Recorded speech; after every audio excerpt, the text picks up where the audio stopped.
자, 시험 볼 때 유의사항은 다 썼죠? 필기를 해보고, 오늘은 이제 다음 주에 모의고사를 보는데 학교에서 안 본다는 친구들도 있죠? 손. 볼지 안 볼지 몰라요, 손. 그죠? 뭐, 시골은 잘 안 본다는 얘기도 있더라고. 아니, 농담이. 경기도, 서울에도 안 보는 학교도 있고, 막 그래서 그런데, 어쨌든 시험을 받으면 안 보는 학교들은, 안 보는 친구들은 반드시 시간 잡고, 날 잡아서 아침부터 저녁까지 한 번은 꼭 보셔야 됩니다. 끊어서 보면 보지 말고, 보셔야 되는데. 시험을 이렇게 우리가 같이, 오늘 이제 모의고사 보는데, 시험을 같이 보는 이유는, 이 자리에서 같이 시험을 봐야지. 혼자서 집에서 시험 볼 때 저는 개인적으로 그 80분에 보지 말고 67분에 맞춰서 보라고 그래요. 그렇게 보는데 그건 좀 약간 오버이긴 하지만 그래도 그렇게 한번 봐보라고 얘기를 하고, 같이 보면 옆에서 시험 볼 때 옆에서 여러 가지 상황의 변수가 생기죠. 그렇죠? 옆에 애가 제일 신경 쓰이는 게 뭘까요? 옆에 애가 시험지 넘기는 소리. 그러니까 시험지 넘길 때 나는 신경 쓰지 말아야 돼요. 옆에 애가 공부를 잘하는지 못하는지 모르잖아요. 실제로 수능장에 가면. 그래요, 안 그래요? 그럼 옆에 애가 막 빨리 넘기면 무슨 생각을 해야 돼요? 쟤는 스킵하는 거예요. 알겠죠? 그래서 시험지 넘기는 소리도 신경 쓰지 말아야 되고, 다리 떠는 것도 신경 쓰지 말아야 되고, 이렇게 돼야 되는데, 실제로 시험 볼 때는 떨린다고. 그지? 대신 시험지 넘기는 소리에 신경 써야 될 때가 있겠죠? 언제? 처음에 푸는데 애들 다 넘기는데 혼자 안 넘겨요. 그러면 그치? 그건 좀 신경 좀 써야겠죠. 그렇죠? 자, 그러면 시험지를 나눠주고, 시험지를 어떻게 검토하는지부터 설명을 하겠습니다. 지난번에 한 번 했던 거지만 다시 한번 할게요. 안 했던 친구도 있으니까. 시계를 제가 8시 40분으로 맞춰 놓을 거예요. 좀 이따가 시작하고 나면. 자, 지금 OMR 카드 나눠줬죠? 여기 보세요. OMR 카드 나눠주고 시험지 배포까지 되어 있으면 시험지 앞면에 이제 가려져 있을 거예요. 요 시험지 나눠줄 때가 8시 35분이에요. 알겠어요? 그럼 35분에 나눠주고 나서 홀짝홀짝 이렇게 섞어서 나눠주거든요. 그러니까 옆에 거 보면 소용이 없어요. 대각선으로 봐야지 걔가 내 시험이랑 똑같은 거예요. 잘 보셔야 돼요. 알겠죠? 그렇죠? 그렇지. 실력도 필요하지만 시력도 필요하겠죠? 그렇죠? 근데 자, 그럼 시험지를 받아요. 그럼 시험지 검토하세요. 그래요. 그럼 니들 쭉쭉쭉 넘기는데 시험지 인쇄가 잘 됐는지 검토하라고 하는데 검토할 필요 없어요. 인쇄는 잘 됐을 거예요. 그럼 우리 뭐를 하느냐? 자, 시험지를 받았을 때 검토하는 걸 봅시다. 검토하세요. 그러면 같이 한번 볼게요. 1페이지 볼 거 없어요. 2페이지, 3페이지에서 확인할 거는 뭐? 4, 5, 6, 7번이에요. 자, 무슨 말이냐? 작년 6월 평가원에 4, 5, 6, 7 원래 묶여있는데 4번, 5번이랑 6번, 7번이랑 끊었어요.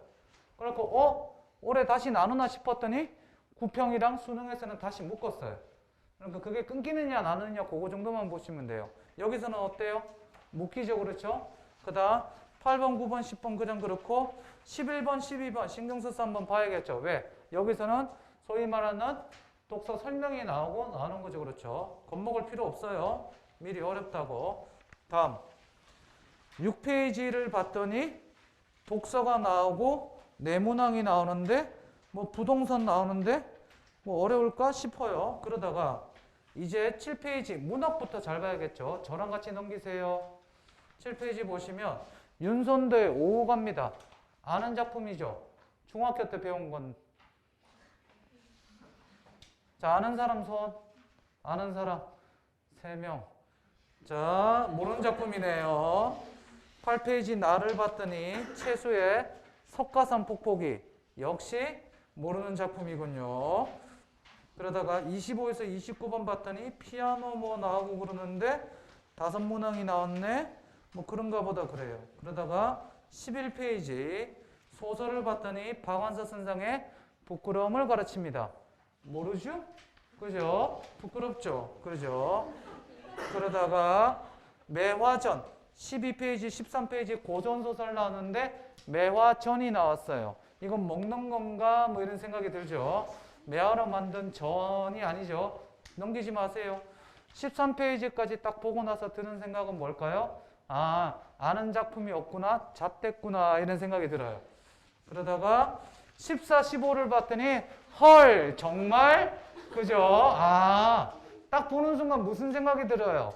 여차하면 그냥 넘기자라는 생각이 들어요. 여기 보세요. 자, 14, 15페이지에서 우리가 중요한 게 뭐냐면 자그마치 6문항이에요. 그죠? 6문항의 과학기술이에요. 큰일 났죠? 그런데 보니까 그림도 나와 있어요. 여기 보세요. 그림 보고 미리 어려울 거라는 선입관을 갖지 마세요. 자, 여기 봐봐. 평상시에 자기가 과학기술을 잘 못한다. 더더군다나 6문항에 그림까지 나왔다. 그런데 제가 한 지문을 스킵하라고 그래도 6문항짜리는 웬만하면 스킵하지 말라고 그랬어요. 그러면 독서 풀 수 있는 대로 풀 때 안 한 것부터 먼저 풀고 여기서도 역시 내가 풀 수 있는 것부터 먼저 풀어야겠죠. 2문제, 3문제를 날리더라도 3문제, 4문제를 맞춰줄 수 있어야 된다는 거죠. 이해되셨어요?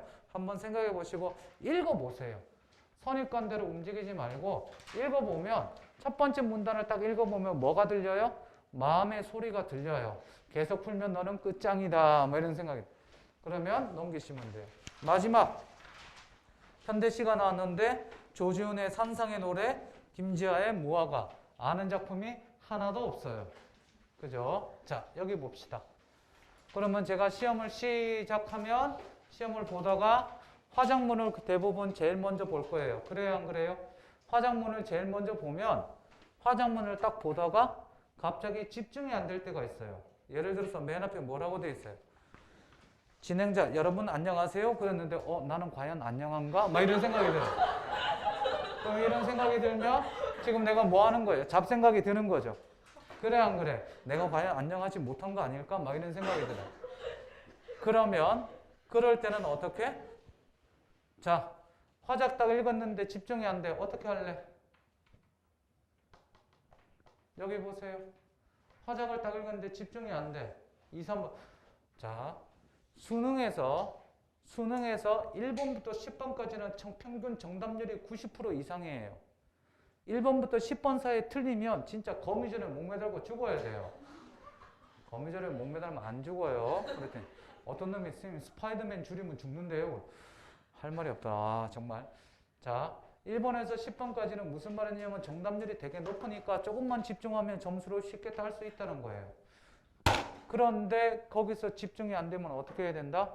잽싸게 뒤로 넘겨서 뭐부터 풀어야 된다? 아는 작품부터 풀어요.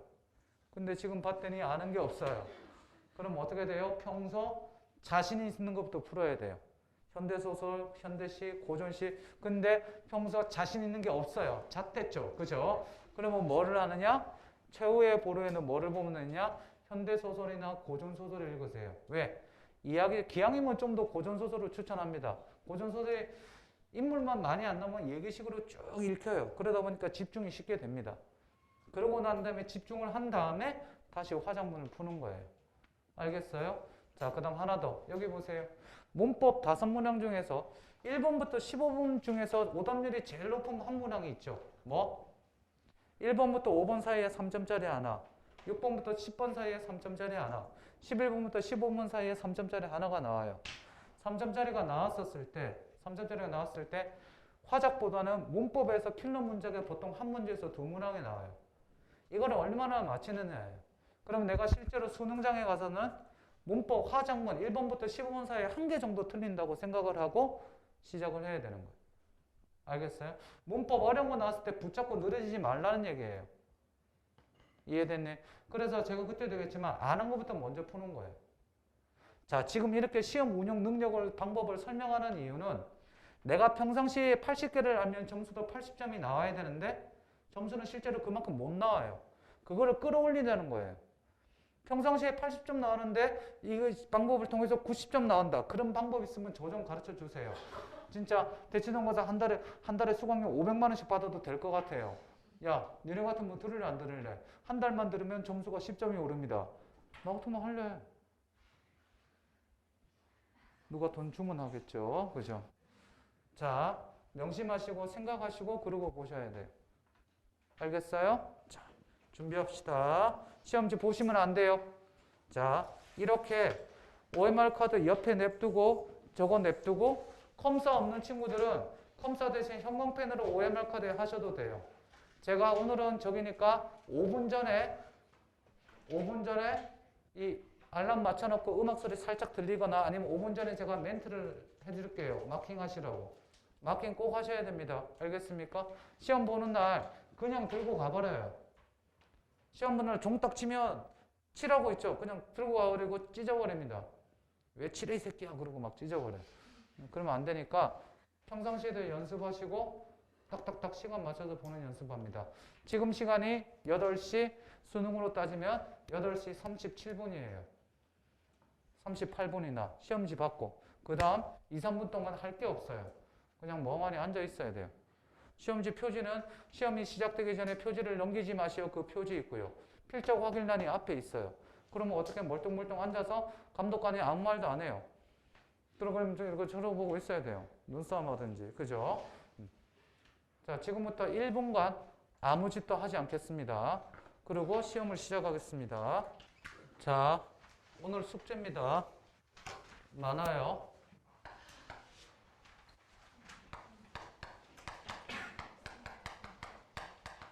화장실 가는 데 올 때까지 숙제 쓰세요.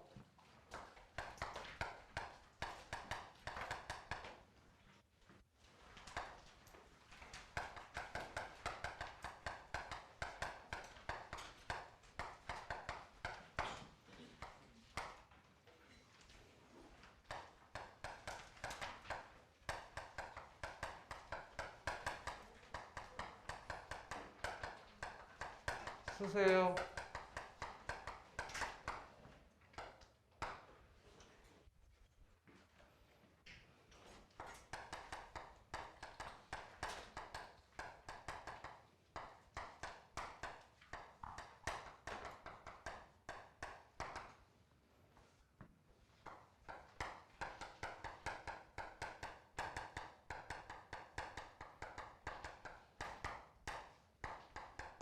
숙제가 좀 제법 돼요.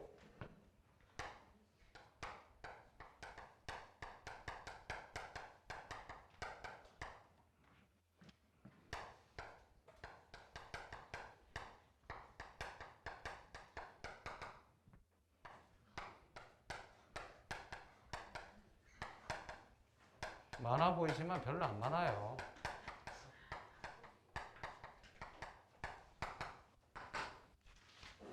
자,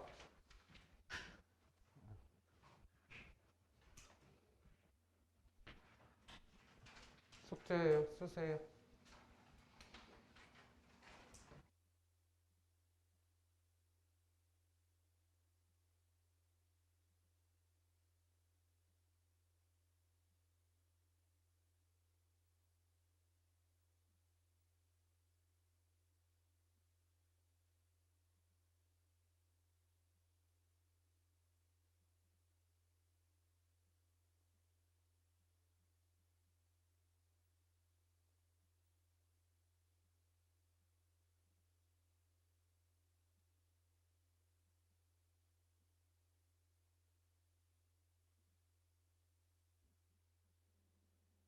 시험지 중에 나와봐. 쟤를 따라가면 안 돼.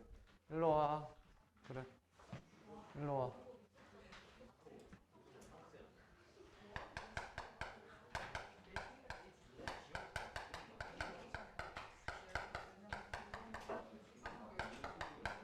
얘들아, 니네 13번, 14번이 별표지. 이거 전부 다 윈터스쿨 때 조윤범 쌤한테 배웠던 거 아니야? 수업을 잘못한 거 아니야 이거? 어? 농담할 때 웃어야지 얘들아. 알아서 잘했겠지. 이건 뭔데 이렇게 틀린 거야? 우리 집에 가기 전에 일을 끝내야 된다.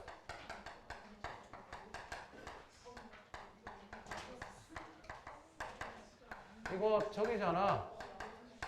아는 문장, 암긴 문장이잖아. 조용히 합니다, 이제. 합주기가 됩시다. 그만. 그만.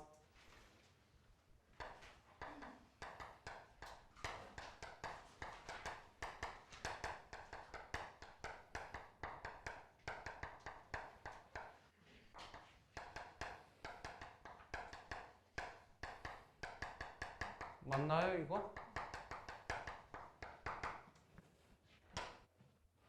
틀렸다네.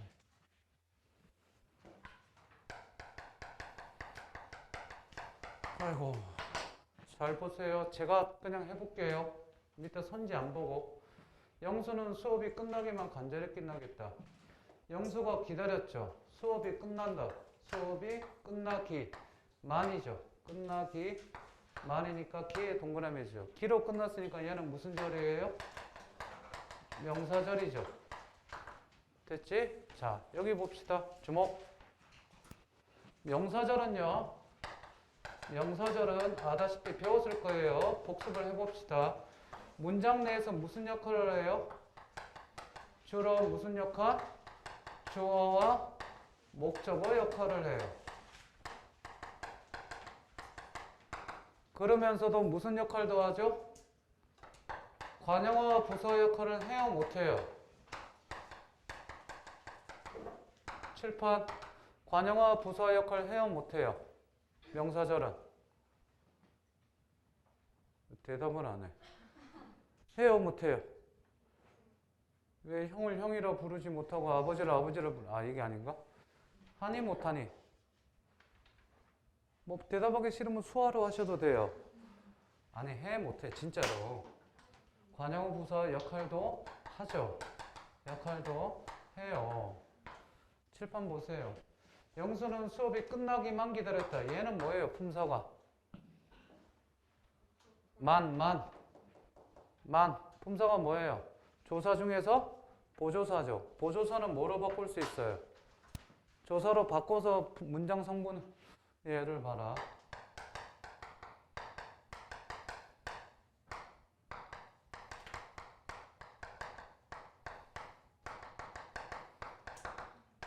문장 성분 뭐예요? 하나, 둘, 셋. 수화로 할까요? 원한다면 수화로, 뭐 필답으로 할까? 나는 밥도 볶아 먹었다 할 때 밥도는 뭐가 되죠? 문장 성분이 뭐예요? 목적어가 되죠, 목적어. 왜? 도를 뭐로 바꾸면 돼요? 를로 바꾸면 되죠, 그렇죠? 그지? 조선생님이 이거 암긴 문장, 아는 문장 윈터 때 했니, 안 했니? 안 하셨어? 뭐야? 한 애들과 안 애들의 차이는 뭐지? 들었지만 들은 게 아니고. 아니, 잘 가르쳐 줬겠지. 자, 수업이 끝나기만 기다렸다. 이거를 만을 뭐로 바꿀 수 있겠네? 수업이 끝나기를로 바꿀 수 있겠지. 그러면 명사절에다가 무슨 역할을 하니? 목적어 역할을 하죠. 그죠? 나는 우리 집에 가기 전에 일을 끝내게 된다. 우리 집에 가다. 주어 서술어네요. 그죠? 주어 서술어. 우리 집에 가다. 내가 가는 거고 주어가 생략된 거고 가기가 뭐를 꾸며줘요? 저는 꾸며주죠. 그치? 저는 품사가 뭐예요? 명사죠. 그러니까 얘는 명사 기로 끝났으니까 명사절인데 무슨 역할을 하는 거예요? 관형어 역할을 하는 거예요. 그지? 어머니가 나를 찾는 소리가 어머니가 나를 찾는다. 엄마가 나를 찾는다. 주어 서술어죠. 그러면 얘가 절이고요. 나를 찾는 소리 꾸며지니까 당연히 뭐예요? 니은으로 끝났죠. 그러니까 얘는 뭐? 명사를 꾸며주는 관형절이 되는 거죠. 이렇게 되면 답이 몇 번이니? 보자. 풀어봅시다. 1번. 기억에는 아는 문장이 목적으로 쓰인다. 아는 문장이 목적으로 쓰인다. 맞네요. 2번. 니은에는 아는 문장이 부사로 쓰이는. 아는 문장이 부사가 아니죠. 관형으로 쓰였죠. 그지? 이 답이 2번이겠는데? 일단 3번 보자. 디귿에는 2번인지 아닌지 2번 일단 체크해두고 3번. 디귿에는 앉은 문장이 주어를 수식하는 암긴 문장. 주어를 수식하는 오케이. 어머니가 나를 찾는 관형어 역할. 4번. 기억과 디귿의 암긴 문장에는 모두 생략된. 기억에는 뭐가 생략됐니? 암긴 문장 생략된 문장 성분이 없다. 그치? 없지. 깜짝이야. 여기도 없고 여기도 없죠. 5번. 디귿과 달리 니은의 암긴 문장에 관형어가 포함되어 있다. 관형어. 아, 여기 있네. 관형어니까 여기 봐봐. 관형어를 만드는 데는 관형격 조사가 붙어야겠지. 관형격 조사. 다 같이. 하나, 둘, 셋. 의가 있지. 그렇지. 우리 집에 가기 전에 뭐가 생략됐니? 우리의 집이겠지. 의가 생략됐네. 5번 맞네. 이거 5번 하는 애들 많겠는데? 5번 하는 사람 손. 그치? 5번이 함정 문제네요. 답은 2번 같은데요? 2번 맞니? 네. 이렇게 풀면 돼요. 되셨죠? 자. 그 다음, 다 집어넣으시고 뭐를 꺼내시면 되냐면, 경제 이론을 꺼내세요. 경제 이론 7페이지를 펴시면 됩니다. 경제 이론 7페이지. 칠판에 있는 거 쓸 사람 쓰세요. 칠판에 있는 거 쓸 사람 쓰시고 시간 드릴 테니까 경제 이론 교재 가져오세요. 7페이지 일로 와. 형아 일로 와. 그래. 7페이지 보시면 29번부터 경제 교재 7페이지부터 9페이지까지 끝까지 읽으세요. 7페이지부터 9페이지까지 읽으세요. 다 읽은 다음에 제가 칠판에다 뭘 써놓을 테니까 9페이지 밑에다가 쓰시면 됩니다. 천천히 읽으세요. 시작. 자, 다 읽은 사람들은 칠판에 있는 걸 쓰세요. 니들도 쓰세요. 자, 봅시다. 공급법칙과 수요법칙이에요. 여기다 조금 설명을 합시다. 별개고요. 좀 이따 할 거고요. 자, 수요공급법칙은 기본적으로 너무 깊이 들어갈 필요는 없어요. 뒤에 문제 나올 때 하나하나 설명이 나오니까 꼼꼼하게 따라가면 되고요. 이 이론을 바탕으로 다음 주부터 뭐 할 거냐면 경제 문제풀이를 3주에서 4주 정도 할 거예요. 그러고 나서 EBS는 EBS대로 계속 나갈 거고요. 그래서 뭐 A, B 파트가 있으면 A는 경제가 이제 다음 주부터는 경제 문제풀이예요. 문제풀이하고 B는 여전히 EBS를 하겠죠. 수특을. 얘가 끝나고 나면 뭐를 할 거냐? 우리가 6평 보기 전에 뭐를 할까요? 화작을 한번 공부할 거예요. 화작을 공부하고 그 다음 넘어갈 겁니다. EBS는 EBS대로 계속 나갈 거고요. 그렇게 나갈 계획이고요. 시험은 앞으로 저랑 몇 번을 더 볼 거냐면 이렇게 수업 시간에 시간 제고 푸는 건 앞으로 총 6번을 더 볼 겁니다. 왜 6번이냐? 일단 언제? 6평 보기 전에 한번 6평 보기 바로 전주에 한번 볼 거예요. 되셨어요? 그럼 지금부터 약 2달 정도 있다가 한 7주 정도 있다가 시험을 볼 거고요. 9평 보기 전에 한번 볼 거예요. 그리고 11월 달에 4주 정도 계속해서 이렇게 모의고사를 볼 겁니다. 그래서 각가지 여러 가지 방법을 써서 가장 낯선 환경을 만들어서 시험을 보게끔 만들 거예요. 이해되셨어요? 그래서 마지막에는 얼마나 연습을 제대로 하느냐에 달려있기 때문에 7월 달이 넘어가고 8월 여름방학이 지나가고 나면 여기서 애들이 조금씩 빠질 거예요. 왜 빠질까요? 빠진다고 그러니까 괜히. 애들이 점점 줄어들 거예요. 왜? 정시를 이제 접는 거예요. 수시에만 올인하는 거죠. 수시에 올인하는 건 좋은데 수시에 올인해서 성공하면 다행인데 수시는 수시로 떨어지는 게 수시예요. 알고 있죠? 그렇죠? 그래서 수능도 버리면 안 돼요. 그걸 좀 알았으면 좋겠는데 뭐 아무튼 그때 가서 얘기합시다. 자, 다시 돌아가서 이게 무슨 곡선이에요? 이게 무슨 곡선이에요? 이거 수요 아니에요. 그죠? 수요 곡선 아니라고 그랬죠. 이게 뭐라고 그랬어요? 공급 곡선이고 얘가 뭐예요? 어떤 놈 D가 뭐냐고 물어보더라. 알죠? 얘가 뭐예요? P, 프라이스 가격이 되죠. 그렇죠? 여기 이제 요 점을 가지고 가격인데 요 점이 이제 E라고 하기도 해요. 소위 말하는 뭐예요? 균형 가격이라고 하기도 하죠. 자, 그러면 봅시다. 문제를 2개 정도 내볼게요. 첫 번째, 가격이 올라가면 공급은 증가해요, 감소해요? 생각하세요. 3초. 가격이 상승하면 공급은 하나, 둘, 셋. 네. 가격이 상승하면 공급도 증가한다고 그랬어요. 왜 증가한다고 그랬죠? 그렇지.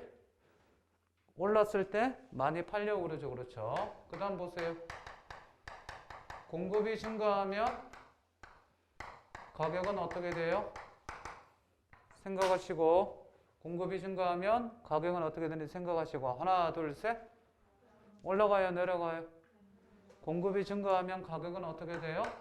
떨어질 수밖에 없죠. 예를 들어서 이렇게 가는 거죠.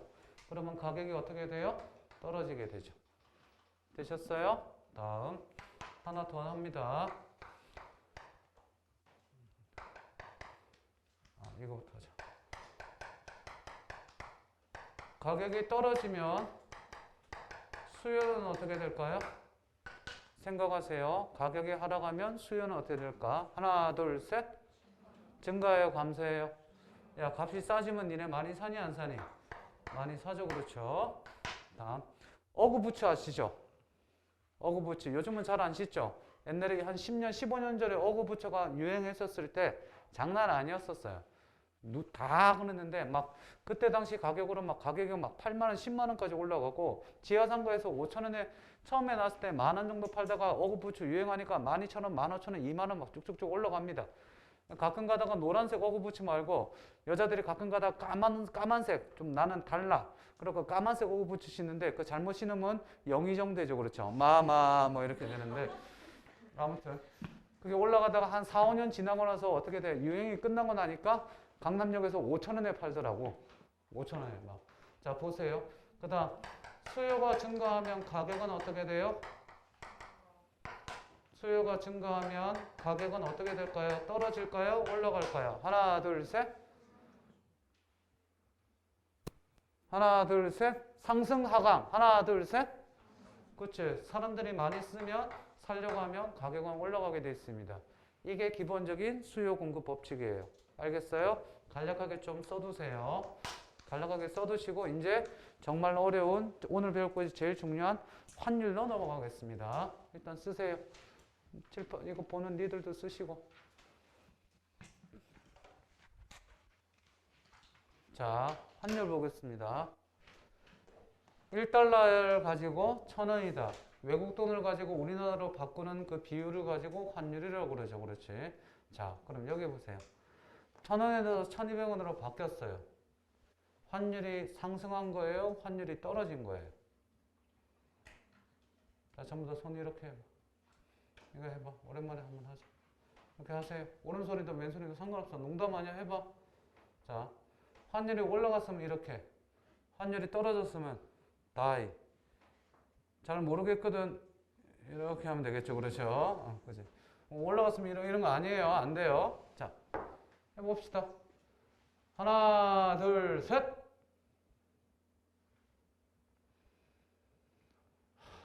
내리세요. 야, 이건 뭐야? 이건 뭐야, 이거? 이거 모르겠다.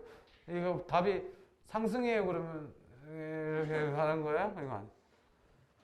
야! 야, 1,000원에서 1,200원으로 가격이 어떻게 됐니? 뭐 했어? 올랐어? 내렸어? 그러면 환율이 오른 거야? 내려간 거야? 그래, 환율이 상승한 거지. 아이고, 아버지. 야, 1,000원에서 1,000원. 자, 어느 게 더 큰 숫자예요?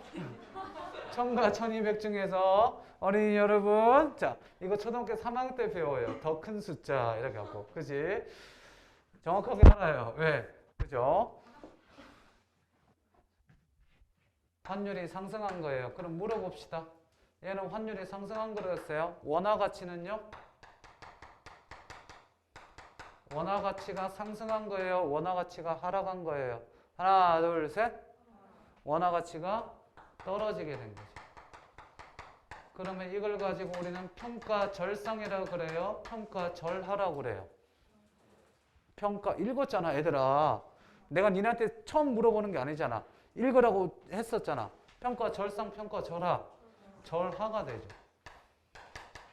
되셨니?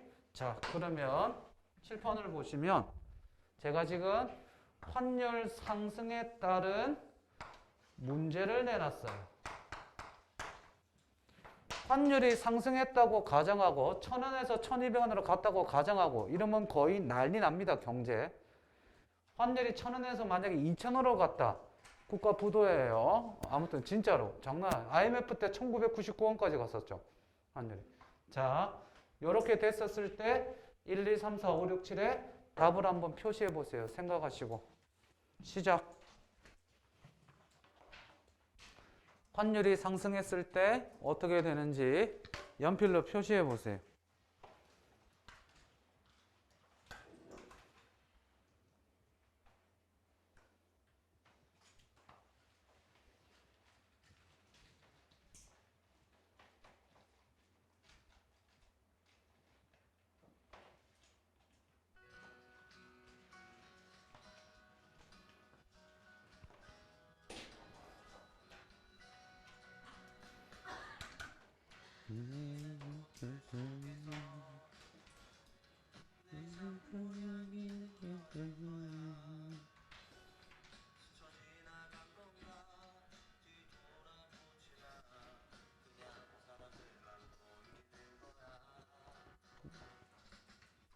여기까지. 자, 다 했죠?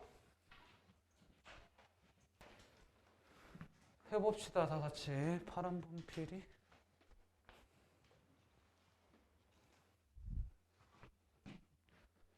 외국으로 여행 가는 사람은 증가할까요? 감소할까요? 왜 감소해요? 자, 뉴욕에 갔어요. 쉑쉑버거를 사 먹으려 봤더니 $10예요. 1,000원일 때는 얼마 내면 돼요? 10,000원 내면 되죠. 이제 얼마 내야 돼요? 12,000원 내야 되죠. 그러니까 당연히 감소가 되겠죠. 국내로 여행 오는 사람들은 어떨까요? 증가해요? 감소해요? 자, $10 가지고 우리나라로 바꿨더니 전에는 10,000원 줬는데 이제는 얼마 줘요? 12,000원을 주겠죠. 그지? 옛날에 엔화가 10년 전인가 15년 전인가 엔이 얼마까지 갔냐면 1,300원까지 간 적이 있었어요. 그때 우리나라 명동은 명동이 아니었어요. 일본이었어요. 이 전부 다 일본 사람이라고. 명동에 가면 뭐 올리브영이라든지 뭐 이런 것들 브랜드 있죠. 그렇죠. 화장 페이스샵 이런 것들 있잖아. 전부 다 나와서 일본말 했었어요. 안내 그 하는 거 유니폼 입고 뭐 와타나베 뭐 그렇지 네벤토 니카무라 도끼로 이마카라 베체네코 우야코 뭐 전부 다 어떻게 일본말 다 일본말 했어요. 그러다가 점점 일본 애들 환율이 떨어지니까 이제 누가 들어와요? 그 자리를 중국 사람이 들어와요. 수십 명이 와서 그지 말이죠 왔다 똥싸 막 이러면서 그죠 화장실이 어디예요? 막 그러고 물어보죠. 왔다 똥싸 막 그죠. 그러니까 자 그렇게 환율이 낮아지고 환율이 상승하게 되면 우리나라 돈의 가치가 떨어지니까 증가하게 되죠. 자, 3번부터 어려워집니다. 해외로 수출하는 LGTV의 판매량은 어떻게 될까요? 증가할까요? 감소할까요? 왜 증가할까요? 자, 그쵸. 해외로 수출하는 LGTV 판매는 증가합니다. 이유는 뭘까요? 여기 보세요. 자, 우리 얘기하기 편하게 요거를 좀 2,000원으로 바꿀 거예요. 계산하기 편하게 나라 망합니다 이러면 2,000원으로 바꿔볼게요. 자, 생각해 보세요. 해외로 수출하는 일본 PB가 자, TV 한 대가 100만 원이에요. 그럼 외국에서 얼마에 팔려요? 1,000원일 때는. $1,000에 팔리죠. 그래 안 그래?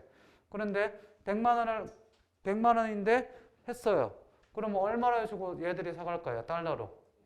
500달러로 바뀌겠죠. 즉 뭐야? 물건에 우리나라 물건에 외화 표시 가격이 상승 하락하죠. 외화 표시 가격이 하락하게 되면 외국에서 우리나라 물건값이 싸진다는 얘기예요. 그죠? 생각해 보세요. 니네 지나가다가 저거 살까 말까 고민하고 있었는데 소니 TV $1,000, LG $1,000. LG가 그런데 좀 더 좋은데 라는 생각하고 있는데 $500 떨어졌어. 어떻게 될까요? 잽싸게 사겠죠. 그렇죠? 주위에서 이제 소문내기 시작하고 이제 난리 나겠죠. 이번 기회에 바꿔라. 반값이다. 이렇게 되죠. 다음 채널. 그죠? 채널 립스틱이 있어요. 채널 립스틱의 국내 판매량은 어떻게 될까요? 다 같이 하나, 둘, 셋. 왜 감소할까요? 왜 감소하겠니? 생각해 봅시다. 자, 립스틱 하나가 $30에 들어왔어요. 원래 우리나라에서 얼마에 팔렸겠니? 3만 원에 팔렸겠죠? 그렇죠? 그런데 이게 이제 얼마에 팔려요? 6만 원에 팔리겠죠? 물건의 뭐 원화 표시 가격이 뭐 하기 때문에 상승하기 때문이죠. 자, 그 다음 썼습니까?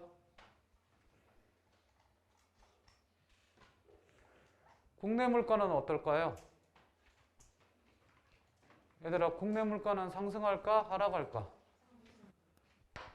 국내 물가는 상승하게 되겠죠. 왜 상승할까요? 자, 원자재라든지 우리나라는 수입에서 원자재라든지 석유 등이 어떻게 등의 수입 가격이 증가하게 됩니다. 이 수입 가격이 올라가게 되면 나머지 물건들의 가격도 올라가게 되겠죠. 이거를 수입해서 우리는 재가공해서 뭘 파니까. 되셨죠? 자, 6번은 쉽죠? 6번. 국내 기업의 외채 상환 부담률은 어떻게 되겠니? 하나, 둘, 셋. 상승하겠죠. 그렇죠. 당연히 왜? 자, 보세요. 외국에서 예를 들어서 $10,000를 빌렸어요. 그럼 얼마를 갚아야 돼요? 1,000만 원을 갚으면 되죠. 그런데 이제 얼마로 갚아야 돼요? $10,000를 갚아야 되니까 2,000만 원으로 갚아야겠죠? 이해되셨죠? 다음 7번은 조금 어렵습니다. 국내 코스피 지수는 어떻게 될까요? 그 주가는 어떻게 될까? 상승할까? 떨어질까? 이거 좀 어렵죠? 하락하게 되는데, 자, 여기서 잠깐 보세요. 여기서 우리는 무슨 개념을 좀 알아야 되냐면 새로운 개념으로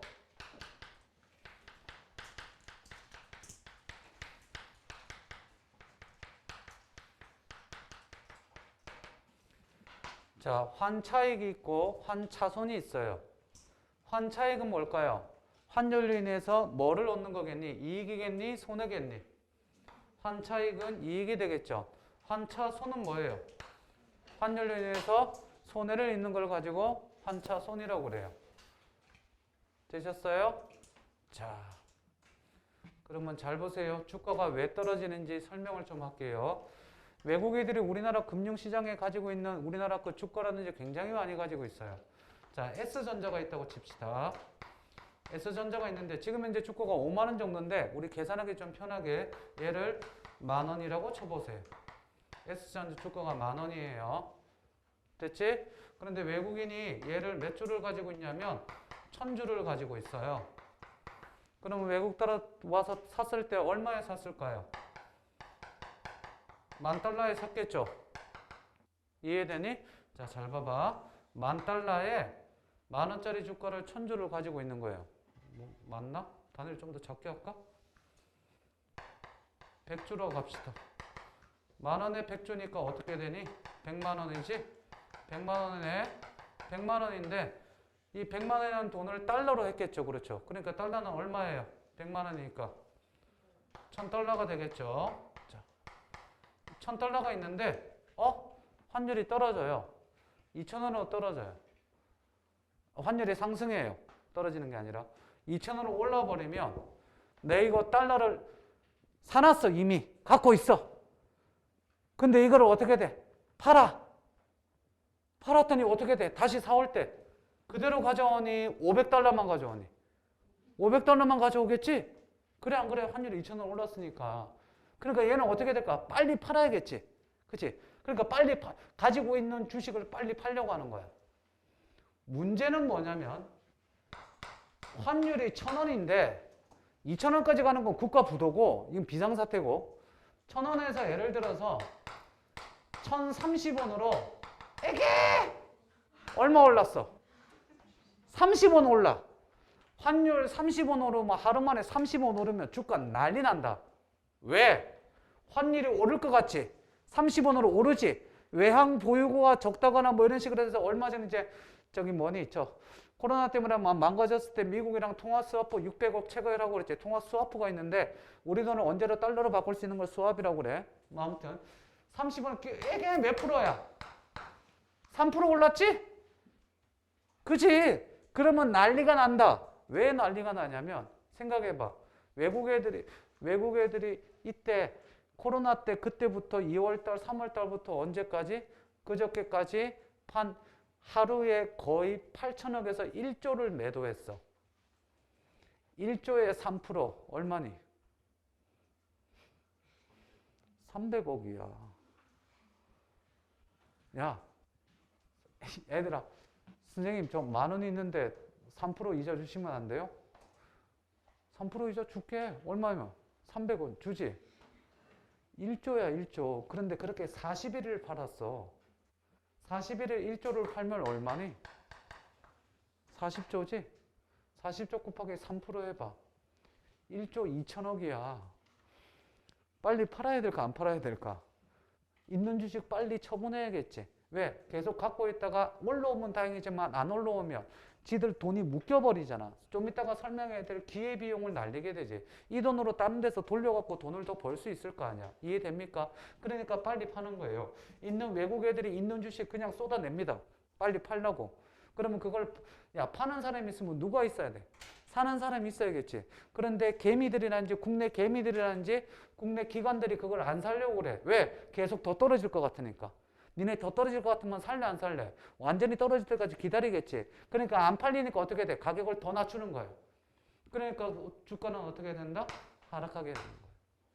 알겠어요? 요 정도만. 더 깊이 가면 좀 그러니까. 지금 얘기하는 것들이 언젠가 어디 보다가 시험 나오면 오케이 때문에 쌩이요 그러고 푸시면 되고, 안 나오면 뭐 하면 돼요? 나중에 주식할 때 알고 계시면 됩니다. 알죠? 주식에서 6개월 만에 1억을 받는 방법 얼마? 10억을 투자하시면 돼요. 자, 그 다음 볼게요.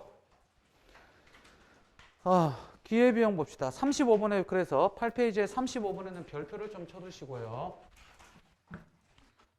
지워도 되죠? 이거 썼니 이거? 이거 다 썼어요? 다 썼어요. 지웁니다. 자, 한계비용과 한계회용 체감의 법칙은 좀 중요한데 기회비용도 있고 그런데, 자, 칠판을 보세요. 저를 보세요. 자, 기회비용부터 봅시다. 기회비용이라는 거는 내가 예를 들어서 지금 니들이 자 지금 통장에 100만 원 있어요. 100만 원 이상 있어요. 꿈천원도 안 가져 이 새끼들아. 자 예를 들어서 그래 네가 100만 원이 있다고 치자. 100만 원이 있는데 수능 끝날 때까지 쓸 일이 있니 없니? 이거는 니네 대학 가면 쓸 거 아니야. 대학 가면 뭐 할 거야? 패드도 사야 되고 그지? 노트북도 사야 되고 폰도 바꿀 거고. 지금 니네 폰이 그지? 뭐 폴드폰도 일부러 이제 폴드폰도 있을 거고 아니면 벽돌 폰도 있고 뭐 많잖아 그지? 대학 가면 이제 이번에 아이폰 SE2 나오더라. 5월 4일에 아마 나올 거야. 세상에 아이폰이 55만 원이야. 뭐 아무튼 쓸만할 거야. 최신 A13 바이오 칩도 넣어놨어. 나도 살까 생각 중이에요. 아니야 아이폰 있는데 또 사면 안 되겠지? 와이프가 아이폰으로 때리겠지? 나도 저걸로 하고 싶다. 때도 소리 나 안 나? 안 나? 뭐 하는 거야? 이게 도대체 뭐 하는 짓이야 이게? 도대체 그때 뭐 한 거야 조수님이랑? 자, 네가 100만 원이 있어. 여기 보세요. 얘가 100만 원이 있는데 6개월 동안 쓸 일이 없어. 그래서 어떻게 하지 그래갖고 누가 은행에 맡겨봐야 이자가 2%밖에 안 돼. 그런데 누가 좀 빌려달래. 친구가 빌려달래. 빌려달라는데 도대체 야 은행에 지금 넣어봐야 1.5%에서 1.5%야. 그럼 100만 원 1년 넣어봐야 얼마 주냐면 15,000원 더 줘. 니네 넣고 싶겠니 안 넣고 싶겠니? 별로 안 넣고 싶잖아. 그래 누구 빌려달라는데 이자를 도대체 몇 프로 주라 했더니 5%를 준대. 5%면 아씨 5% 없다 그러는데 야 내가 진짜 급해서 그러니까 일부 이자 쳐줄게. 그래서 뭐야? 10만 원을 주겠다는 거야. 일부? 그런데 아 진짜 급해. 2부면 뭐니? 20% 주겠다는 거야. 이 정도면 사채죠. 그렇죠? 그지? 이 정도면 진짜 사채 난리 나요. 그죠? 집 털리고 막 아무튼 20%는 좀 심했다 그래. 5%를 주겠대. 100만 원인데 6개월만 빌려주고 나면 5% 주겠다. 신분도 확실해. 콜! 그래갖고 어떻게 돼? 빌려줘요. 단 6개월 동안 받아 못 받아? 6개월 동안 못 받아요. 그런데 갑자기 얘 친구, 얘 아버지가 사업을 하시는데 아빠 회사가 뭐를 할 것 같아? 우리 지난번에 배웠던 뭐? Merger and Acquisition, 그죠? 인수합병을 한다는 거예요. 잘 들으세요. 보통 회사가 인수합병을 한다 그러면 우호적이든 적대적이든 주가가 올라가게 돼 있어요. 특히 우호적 인수합병일 때 둘이 회사가 시너지 효과가 클 것 같아. 야, 제게 1이랑 2가 통합을 해? 오, 완전히 시장 싹 쓸겠는데? 이런 생각이 때문에 주가가 쭉 올라갑니다. 빠르면 뭐 단기간에 올라갈 수도 있지만 한 3개월, 6개월 만에 2배, 3배, 4배까지 올라갈 수도 있어요. 자, 내부자 정보는 원래 알려주면 안 돼요. 법적으로 문제됩니다. 그냥 실형사입니다. 법적으로 그냥 바로 저기예요. 근데 슬쩍 흘리는 얘기를 슬쩍 들어서 그거 사두면 괜찮을 텐데 한 3달, 6개월 있으면 한 3배는 가 있지 않을까 싶어요. 그 말을 들었어요. 그럼 사야 돼요, 안 사야 돼요? 사야 되죠. 그런데 얘는 지금 돈이 어떻게 돼 있어요? 여기에 묶여 있죠. 그러니까 이거를 살 수 있는 소위 말하는 뭐를 날린 거예요? 기회를 날린 거죠. 이게 기회비용이죠. 이해되죠? 그렇죠? 이런 말 많이 써봤죠. 제가 결혼을 할 때 제 친구 중에 저보다 내 학원에서 제가 30살 때 만난 26살짜리 연극하는 그 친구가 있어요. 여자인데. 둘이 친했어요. 여기 언니 과학 선생님이 나보다 4살 많았고 4살 어렸어요. 둘이 친해요. 근데 어떻게 되었고 셋이 되게 친해졌어요. 그래서 나는 근데 이 친구는 나한테 말라요. 야야 그래요. 내가 말 놓쳐 그랬거든요. 저는 나이 별로 중요하지 않다. 근데 여기는 말 놓으면 죽을 것 같아서 말 안 났어요. 그래서 말 놓으란 얘기도 안 해요. 누나 선생님이라고 그래요. 그런데 그리고 얘는 둘이 말날 맞짱 까요. 그냥 말 놓고 되게 편한데 오늘날 내가 그러고 나서 나이가 좀 먹고 나서 결혼한다고 그랬어요. 그랬더니 그 친구의 말에 야 나 결혼해 그랬더니 그 친구가 얘기하더군요. 왜? 그러게 그랬더니 왜? 그래갖고 그냥 아니 결혼할 생각이 없었는데 이대로 가다가 독거노인이 될 것 같아서 뭐 아무튼 농담하고 그랬는데 이 친구가 그때 그 다음 이 여자인데 하는 얘기 지금은 동해시에 있어요. 남편이 한의사고 동해시에서 조그맣게 부자도 아니에요. 그냥 조촐하게 하고 2층은 아직도 나이 40이 넘었는데 서울 연극에서 연극하고 왔다 갔다 하고 연극 공연하고 그래요. 아무튼 그런데 이 친구가 하는 말이 어떻게 왜 그랬더니 결혼하고 나면 그 수많은 기회비용들을 다 날리는 거잖아. 무슨 기회비용? many girl. 예, 앞으로 못 만나는 얘기죠. 그렇죠? 그것도, 야, 씨야, 그것도 기회비용이냐? 그랬더니, 그렇잖아. 라고 얘기를 해요. 기회비용을 거기다 붙이더만 안 돼요. 알겠죠? 기회비용. 되셨어요? 그 다음, 한계비용 봅시다. 숨차. 이 마스크. 칠판 보세요.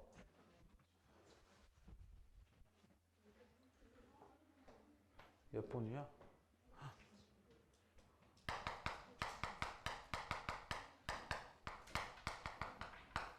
자, 한계 비용이 있고 한계 효용이 있는데 한계 효용은 효용보다 더 중요한 게 한계 효용 체감의 법칙이 훨씬 더 중요해요.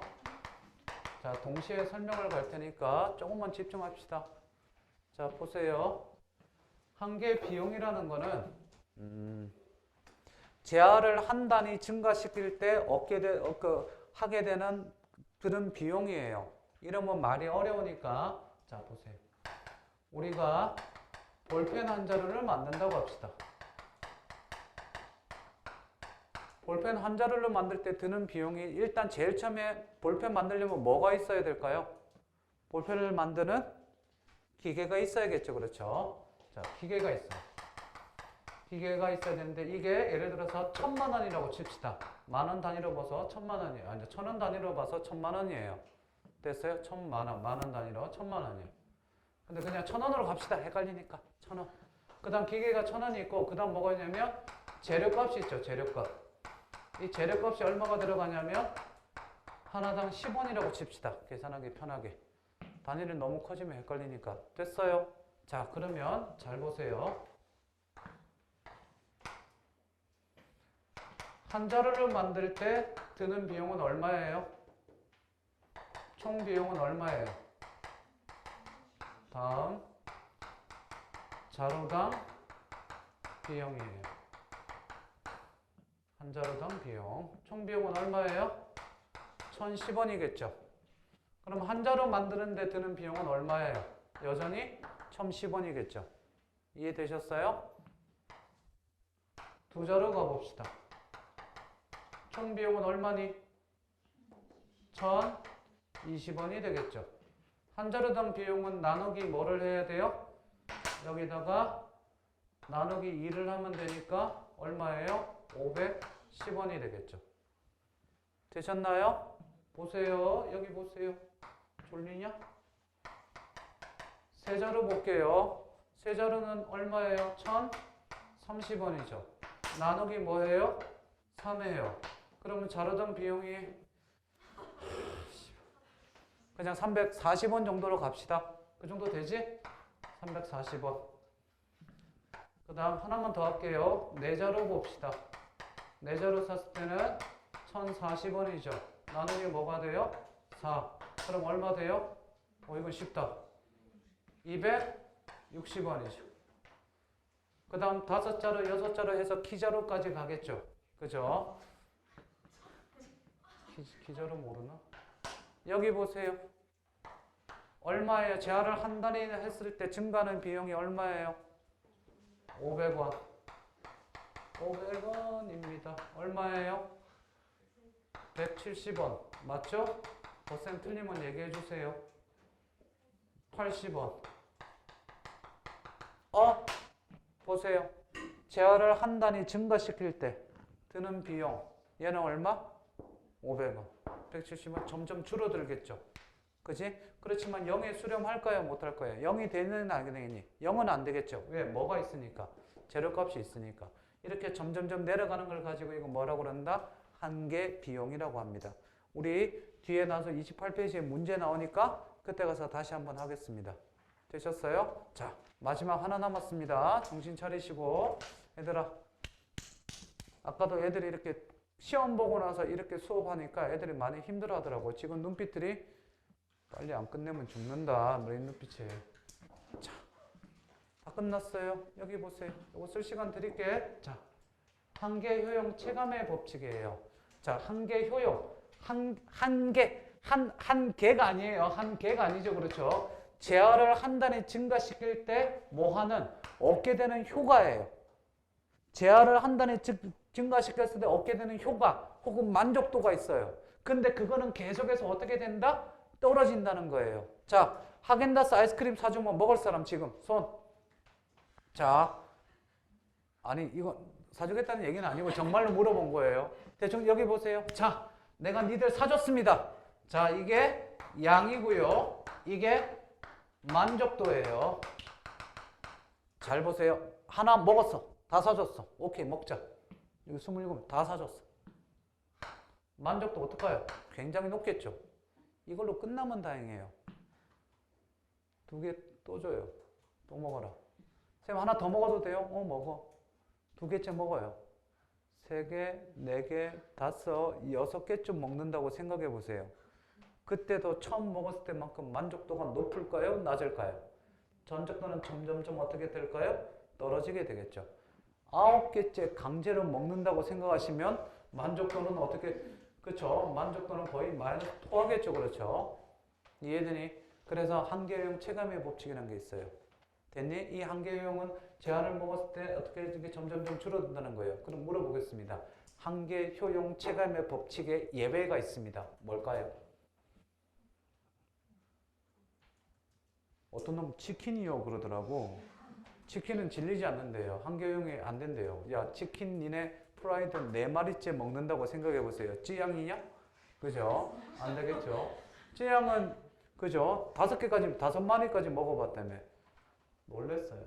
자, 뭐라고요? 니들 답을 얘기했네요. 다 같이 뭐? 네, 돈입니다. 자, 보세요. 한 달에 100만 원 벌어요. 그러다가 다음 달에 150을 벌어요. 그 다음 달에 200을 벌어요. 만족도가 떨어지겠니? 300을 벌고 400을 벌고 500을 벌고 1000만 원을 벌어요. 한 달에 1000만 원 벌으면 만족도가 떨어질 것 같아? 올라갈 것 같아? 한개 돈은요? 자, 이렇게 하면 몰라. 어느 정도 그런 거는 있어.